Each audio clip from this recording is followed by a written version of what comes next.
अस्सलाम वालेकुम स्टूडेंट्स। आज की जो हमारी टॉपिक है वो रिलेटिव प्रोनाउन है। जैसे कि हम सीरीज ऑफ प्रोनाउन जो है वो पढ़ रहे हैं, तो टाइप्स ऑफ प्रोनाउन में हम आज रिलेटिव प्रोनाउन पढ़ेंगे।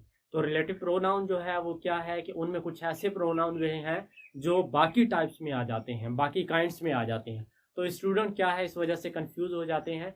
अब इसी कंफ्यूजन को दूर करने के लिए मैंने इसलिए सबसे पहले रिलेटिव प्रोनाउन का चूज किया है। ठीक है, तो रिलेटिव प्रोनाउन की डेफिनेशन सबसे पहले हम ये समझेंगे कि उसकी डेफिनेशन जो है वो क्या कहती है। ठीक है, और उसके बाद हम इनका यूजेज जो है रिलेटिव प्रोनाउन का वो देखेंगे। तो रिलेटिव प्रोनाउन की डेफिनेशन काफ़ी है, लेकिन दो मैंने यहाँ पे लिख दी हैं बिकॉज आप लोगों को इनमें से जो आसान लगे वो आप लोगों ने रिमेंबर करनी है। तो शुरू करते हैं। A pronoun that refer to a noun or pronoun going before. अच्छा, इसमें refer going before and as well as do the work of conjunction, यानी a pronoun that refer to a noun or pronoun going before and as well as do the work of conjunction are called relative pronoun. यानी relative pronoun क्या होते हैं? ऐसे pronoun होते हैं जो अपने से पहले जो नाउन या प्रोनाउन आए उनको भी रिफर करते हैं। ठीक है, उनके बारे में बताते हैं और उसके साथ साथ कंजंक्शन का काम भी करते हैं। कंजंक्शन क्या होता है? कंजंक्शन एक ऐसा वर्ड होता है जो दो वर्ड्स या दो सेंटेंसेस को क्या करता है? ज्वाइन करता है। तो उसे हम क्या कहते हैं? कंजंक्शन कहते हैं। इस बात को मद्देनजर रखते हुए फर्स्ट डेफिनेशन इसकी ये हो गई। ठीक है, दूसरी डेफिनेशन है relative pronoun is a type of pronoun that use to join two clauses to form a longer sentence. यानी रिलेटिव प्रोनाउन एक ऐसा प्रोनाउन है जो क्या करता है?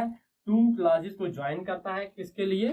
To form a longer sentence. Longer sentence एक बड़ा जुमला बनाने के लिए दो छोटे जुमलों को मिलाता है और एक बड़ा जुमला बनाता है। कौन? Relative pronoun. अब रिलेटिव प्रोनाउन जो है वो कौन कौन से हैं? रिलेटिव प्रोनाउन मैंने इधर लिख दिए हैं। That, who, which, whose, what. ये क्या है? ये रिलेटिव प्रोनाउन है। ठीक है, और होम भी इसी में आ जाता है। ठीक है, होम जो है वो भी रिलेटिव प्रोनाउन है, वो मैं बाद में लिख दूंगा। रिलेटिव प्रोनाउन जो है, अच्छा अब इनका यूजेज थोड़ा जान लेते हैं कि किस तरीके से। आपको जो डेफिनेशन अच्छी लगे आपने वो याद करनी है, but I think this one is the best definition. और अच्छा, अब मैं आपको ये बताता हूँ कि हम किस तरीके से रिलेटिव प्रोनाउन जो है उनको समझ सकते हैं और लिख सकते हैं, और उनका यूजेज जो है वो किस तरीके से हम करें। ठीक है, तो सबसे पहले आपने ये बात याद करनी है, रिलेटिव प्रोनाउन जो है वो कौन से होते हैं वो मैंने यहाँ पे लिख दिया है। रिलेटिव प्रोनाउन एक दैट है। ठीक है, that, who, which, whose, what, ये क्या है? ये रिलेटिव प्रोनाउन है। रिलेटिव प्रोनाउन जो है वो उनका यूजेज भी है। ये नहीं है कि आपने सिर्फ रिलेटिव प्रोनाउन याद कर लेने हैं और आपने क्या करना है कि बस उसे यूज कर देना है, चाहे वो करेक्ट हो या इनकरेक्ट हो। ऐसा नहीं है, आप लोगों ने पहले इनका यूजेज जो है वो देखना है कि किन के लिए इस्तेमाल करना है। फॉर एग्जाम्पल अगर दैट है तो मैंने ये यहाँ पे इसलिए लिख दिया है कि आप लोगों को पता चले। दैट हम पीपल, एनिमल एंड थिंग्स के लिए इस्तेमाल करते हैं। रिलेटिव प्रोनाउन है ये सारे, और इनमें जो रिलेटिव प्रोनाउन दैट है वो पीपल, एनिमल्स एंड थिंग्स के लिए हम इस्तेमाल करेंगे। अच्छा, अब इसका मैं एक मिसाल लिखता हूं कैसे। चलो दैट का कर लेते हैं।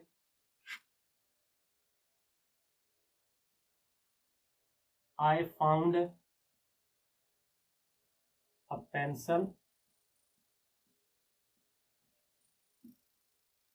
I lost it yesterday. अच्छा जी, अब देखें डेफिनेशन में, नेक्स्ट जो डेफिनेशन थी उसमें क्या कहा गया था कि रिलेटिव प्रोनाउन क्या करता है? दो क्लासेस को मिलाकर एक लॉन्गर सेंटेंस बनाता है। ठीक है, अब यहाँ पर आप देखें कि ये दो हमारे पास क्लासेस हैं। आई found a pencil, I lost it yesterday. अब हमने क्या करना है? एक ऐसा प्रोनाउन हमने यूज करना है जो इन दोनों सेंटेंसेस को भी मिला दे, दोनों क्लासेस को भी मिला दे और उसके अलावा कंजक्शन का काम भी कर दे। और हमने क्या पढ़ा है? अच्छा, ये भी अब देखें, यहां पर क्या है? A pencil. तो मैंने ये यहां पर बात लिख दी है कि हम क्या करते हैं, दैट इस्तेमाल करते हैं पीपल, एनिमल एंड थिंग्स के लिए। उसके अलावा विच जो है वो भी एनिमल्स एंड थिंग्स के लिए इस्तेमाल होता है। तो इसको मैं किस तरीके से लिखूंगा, मैं इसको अगर मैं इसमें रिलेटिव प्रोनाउन इस्तेमाल करूं तो इस तरीके से करूंगा, आई फाउंड अ पेंसिल दैट, आप दैट इस्तेमाल कर लें या आप विच इस्तेमाल कर दें, दोनों ही सही है। विच which I lost yesterday।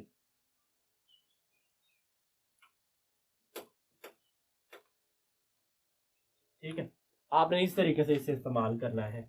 I lost it yesterday, that I lost yesterday, sorry यहाँ पर I जो है वो नहीं आएगा। अच्छा, अब हमारे पास जो रिलेटिव प्रोनाउन हमने इस्तेमाल किया और जो हमारे पास सारा जो सेंटेंस है वो मुकम्मल एक सेंटेंस बन गया है। I found a pencil that या which last yesterday, I last yesterday, that I last yesterday या which I last yesterday, I repeated. इस तरीके से आपने क्या करना है, रिलेटिव प्रोनाउन का इस्तेमाल करना है। और याद रखिएगा इस टाइप में यही प्रोनाउन जो है वो बाकी टाइप में भी एक और टाइप है जो आता है, वो कौन सा है, वो इंटरोगेटिव प्रोनाउन। नेक्स्ट हमारी जो टॉपिक होगी वो इंटरोगेटिव प्रोनाउन होगी। लेकिन यहाँ पर आपने क्या करना है कि रिलेटिव प्रोनाउन जो है वो ऑलवेज हम यूज करते हैं in the centre of these two classes, इनके दरमियान जो है मिडल में हम सेंटेंस जो रिलेटिव प्रोनाउन है वो हम यूज करते हैं। ठीक है, उसके बाद जो नेक्स्ट है हमारे पास और कोई हम प्रोनाउन जो है रिलेटिव प्रोनाउन इस्तेमाल करेंगे तो उसे हम कैसे करेंगे। अच्छा, वो आपने डेफिनेशन थी ना, उसमें क्या क्या रहा था कि रिफर करता है। ठीक है, रिफर करता है। अब रिफर जो करेगा, देखिए वो रिफर कैसे कर रहा है। अब यहाँ पर पेंसिल है, ठीक है, पेंसिल, तो पेंसिल जो है यहाँ पर दैट या विच रिलेटिव प्रोनाउन है, दोनों ही रिलेटिव प्रोनाउन है, but which one you want to use you can use.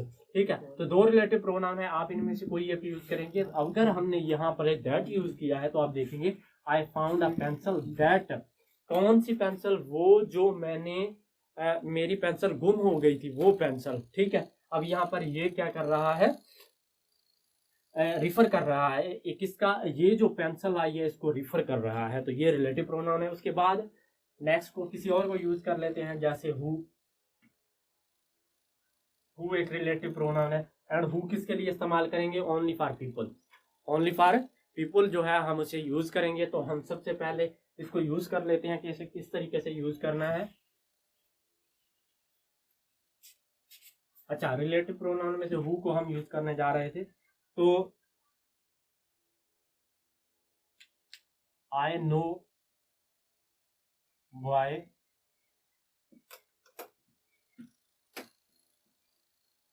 He is my best friend. ठीक है, अब यहाँ पर हमारे पास दो क्लासेज हैं, शॉर्ट क्लासेज हैं, इनको मिलाएंगे हम और रिलेटिव प्रोनाउन हम इस्तेमाल करेंगे। तो यहाँ पर अगर मैं इसे लिखूं, आई नो, अच्छा ए लगा दिया, I know a boy who is my best friend, who is my best friend. ठीक है, अब यहाँ पर हमारे पास रिलेटिव प्रोनाउन जो हमने यूज किया है वो कौन सा किया है, हु किया है। Why we have used who, हमने हु इसलिए यूज किया है कि यहाँ पर क्या है, पीपल है। ठीक है, हमने ये पढ़ा है कि हम पीपल्स या पर्सन्स के लिए हम हु इस्तेमाल करेंगे ओनली। तो यहाँ पर जो सबसे पहले आया था वो कौन आया था, बॉय आया था। तो हमने इस बॉय को जो है वो रिफर करने के लिए हमने हु का इस्तेमाल किया है। ठीक है, उसके बाद आ जाते हैं कि दैट भी हमने इस्तेमाल कर लिया, हु भी हमने इस्तेमाल कर लिया, अब हम विच इस्तेमाल करेंगे। ठीक है, विच का भी हमने इस्तेमाल किया है, but I am going to tell you once again कि I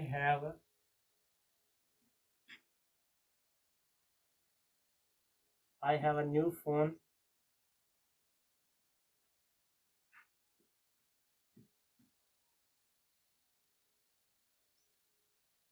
It was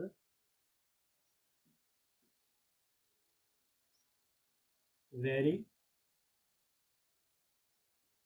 ब्यूटीफुल, ठीक है, ब्यूटीफुल। अब यहाँ पर आप देखेंगे कि हमारे पास क्या है, फोन है, और हमने रिलेटिव प्रोनाउन ऐसा इस्तेमाल करना है कि इन दोनों क्लासेस को हम क्या करें, ज्वाइन कर लें। तो हम क्या यहाँ पर लिखेंगे, हम लिखेंगे I have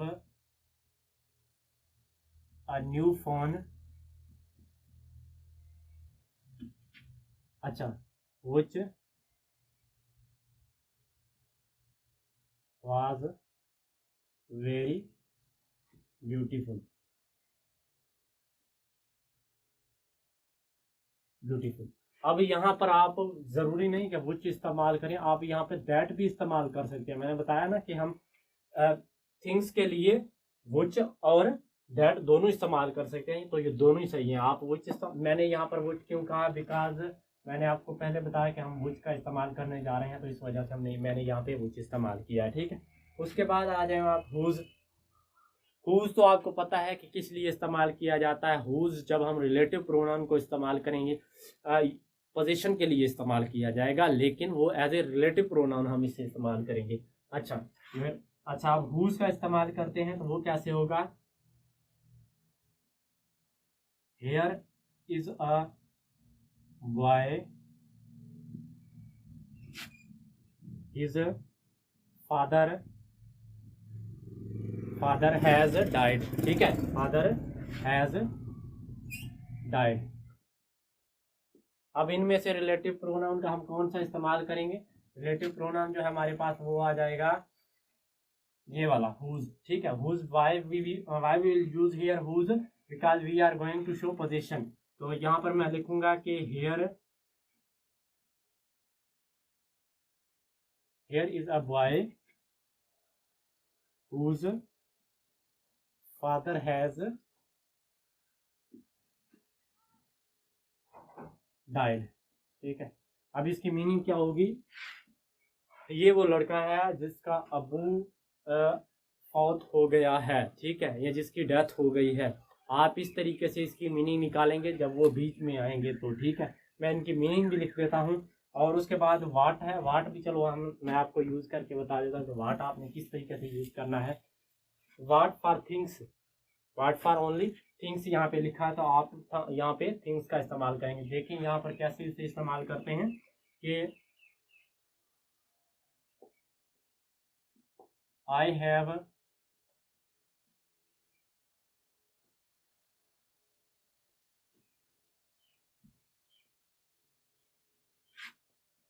have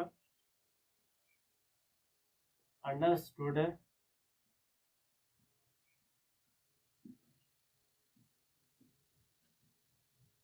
you said, ठीक है। अब यहाँ पर I have understood you said, जो आपने कहा था मैं वो समझ गया हूँ, ठीक है। इस यहाँ पर हम क्या इस्तेमाल करेंगे, रिलेटिव प्रोनाउन वाट का इस्तेमाल करने जा रहे हैं। तो मैं यहाँ पर लिखूंगा I have understood what you said, what you said, मैं समझ गया हूँ आपने जो कहा। तो यहाँ पर वाट का इस्तेमाल हमने, और यहाँ पर हमने वाट का इस्तेमाल कर दिया है। अब इनकी मीनिंग क्या होगी वो मैं यहाँ पे आपको लिख के बता देता हूँ कि मीनिंग ये किस तरीके से होगी जब वो रिलेटिव प्रोनाउन में आएंगे। इंट्रागेटिव प्रोनाउन तो ये है ही है इनमें से कुछ, बट जब ये हमारे पास रिलेटिव प्रोनाउन होंगे तो इनकी मीनिंग कुछ किस तरीके से होगी, आप ये देखिए उर्दू में। दैट, इसकी मीनिंग रिलेटिव प्रोनाउन में होगी जो, ठीक है। ये वो पेंसिल है जो मैंने दुकान से बाय की थी, परचेज की थी, ठीक है। तो यहाँ पर जब वो बीच में आएगा relative pronoun, as a relative pronoun हम दैट को इस्तेमाल करेंगे तो जो की मीनिंग देगा, ठीक है। हु भी सेम ही है, जो की मीनिंग देता है जब बीच में आता है, तो ठीक है। और व्हिच, अबाउट, ऑलमोस्ट इनकी सेम मीनिंग होती है, ठीक है, जो। और हुज, इसकी मीनिंग कुछ चेंज होगी, हुज जिसका या जिसकी, जिसका या जिसकी, ये मीनिंग होगी इसकी, ठीक है। और उसके बाद है वाट, वाट की भी सेम ही मीनिंग होगी, जो ये इनकी मीनिंग होगी जब ये एज ए रिलेटिव प्रोनाउन हम इस्तेमाल करेंगे. But when we will use these pronoun as an interrogative pronoun, then the different meaning will be of all these pronouns. लेकिन जो हमारी नेक्स्ट टॉपिक है वो इंटरोगेटिव प्रोनाउन है, तो उसमें हम ये समझेंगे. अच्छा, इसके लास्ट के वीडियो के लास्ट में हम एक ऐसी एक्सरसाइज दे देंगे जो आप सॉल्व करके देखिएगा कि आपको रिलेटिव प्रोनाउन जो है वो इनका यूजेज जो है वो आ रहा है या नहीं आ रहा है. अगर आपको डिफ़िकल्टी हुई तो हम की भी साथ ही दे देंगे.